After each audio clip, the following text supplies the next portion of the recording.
Automobilista 2 has been out since the 31st of March 2020.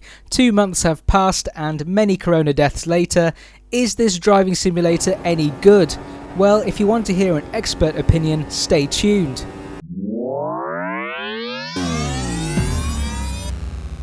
Physics and force feedback. These are the two most important factors in any game that claims to be a driving simulator. Assetto Corsa is currently the benchmark in these two areas, so the question is, how does AMS2 compare against the gold standard set by Assetto Corsa in these two areas? I decided to focus my attention on the Formula cars first, as my own enjoyment from simulators comes out of going as fast as possible, and quick Formula cars are a great way to test the inadequacies of a physics engine. Starting off with the Formula Ultimate 2019, based on a 2019 Formula 1 car, before trying a 2012 F1 car and finishing with a 2002 F1 car. And we're off to a positive start. I played AMS2 when the game first came out at launch and decided not to do a video review of it then, as the underlying physics were frankly awful. However, 2 months of development have clearly fixed a lot of issues. The way the rear of the car is loaded when throttle is applied and how that translates into traction is now much more progressive than it was when the game first launched, where the cars were inherently unstable coming out of slow speed corners when traction was broken. This has now for the most part been fixed, where it is now possible to drive out of slow speed corners with more precision and confidence, allowing you to feed the throttle in and control any rear traction loss. In fact, this sense of being able to control the car with more precision is felt everywhere. It's almost like Reza Studios have substantially reduced the on-off feel of the physics, so now both understeer and oversteer happens in a more progressive manner. Basically, the cars have a more controllable slip angle window. That allowed me to get a sense of the car's handling much more quickly and intuitively, and I found it engaging enough that it was worth going into the setup screen to start changing a few basic settings to yield quicker lap time. However, there were still some fundamental problems, and it's to do with the slip window. In Assetto Corsa, the slip angle window has a curve with smooth tails. What I mean by that is, as you enter and exit the slip window, there's a smoothness to the way the car behaves as it bounces in and out of that window. It allows you to constantly hone and refine your inputs in real time, every lap, every corner, finding more grip, and using the car weight transfer precisely. The same unfortunately cannot be said for the Formula cars in AMS2. This becomes more apparent with the cars which have less downforce. Jumping into the 2012 F1 car yielded the same experience.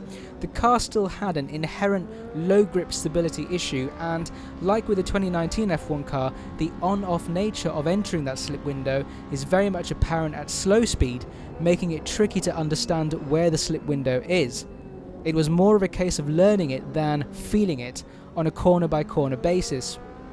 When you're experiencing understeer or oversteer in Assetto Corsa, there's a sense that you can balance the car effectively on that line of maximum tyre grip available most of the time.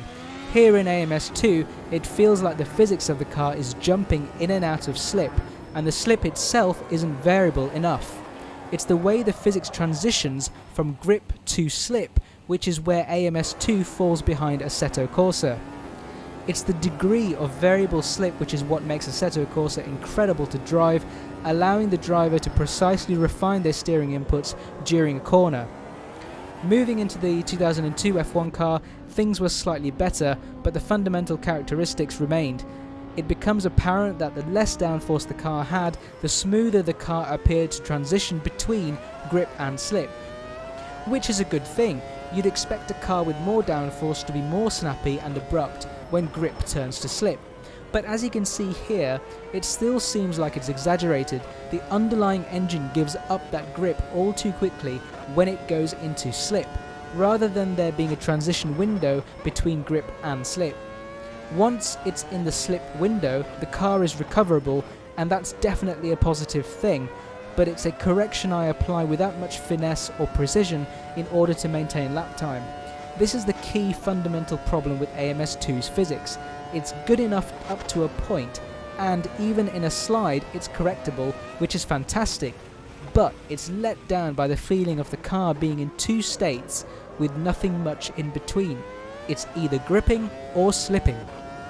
Moving on to the force feedback, and this is where AMS2 sadly falls apart. I want to emphasize, however, that my thoughts here apply to the Formula cars specifically, and there might just be a fix if Reza Studios are willing to have another look at it. More of that later. As I laid out in my video talking about iRacing's force feedback, do check out my other videos, the two characteristics that a force feedback system needs to be able to communicate effectively is understeer and oversteer, and in these two specific areas, AMS2 doesn't quite live up to the standard.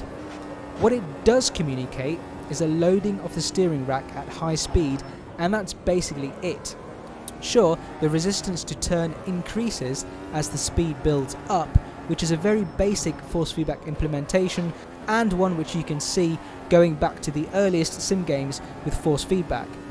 It also delivers jolts and kickback through the wheel as the suspension and car moves over curbs and bumps, and the steering weight unloads quickly as these bumps are experienced.